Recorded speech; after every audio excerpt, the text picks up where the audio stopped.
What were his issues when you started with the treatment, and how is he now? Yes mainly main concern was doctor કે એને બ્રોન્કલાઇટિસ અને asthma ઘણું હતું, એ રેપિટેડલી એને ઘણું થતું હતું.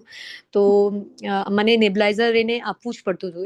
ઇટ વોઝ નેસેસરી બિકોઝ રાતના ટાઈમ પર યા તો ક્લાઇમેટ ચેન્જ થાય, મોન્સૂન સિઝન આવે, થોડું બી કંઈ ક્લાઇમેટમાં ફરક આવે, શરદીથી ગરમી, ગરમીથી શરદી, તો એને એકદમ શ્વાસ લેવામાં ઘણી પ્રોબ્લેમ થતી હતી.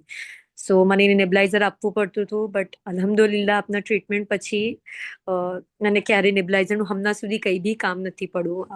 Monsoon has started over year, but he is doing much better. થોડું એને કોફિંગ હોય છે, but it is okay, it is manageable. But પહેલાં એમ હતું હતું કે કન્ટિન્યુઅસલી યુઝ ટુ કોફ, મતલબ એનું દમ ભરાઈ જાય half an hour, more than that એને એટલું એક સાથે કોફ થતું હતું. બટ નાવ હમણાં અલ્હમ્દુલિલ્લાહ આપના ટ્રીટમેન્ટથી he's much better. And secondly, he was a fussy eater, એકદમ choosy.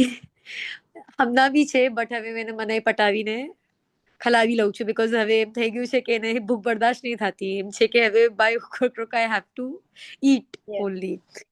તો હવે એ જમી લે છે much better. In his behavior and emotionally, what changes you've seen in this 8 months' time?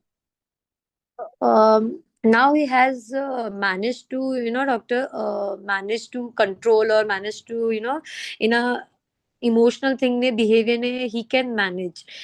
Sometimes burst out થઈ જાય છે, because yes, of course, he's a kid now, and ઘણું પ્રેશર હોય છે, સ્કૂલ, મદ્રસા, everything goes along, તો થઈ જાય છે, but a lot much better than before. Has been for doing this, and best wishes to Burhanuddin. May he have a happy, healthy life. And Thank you so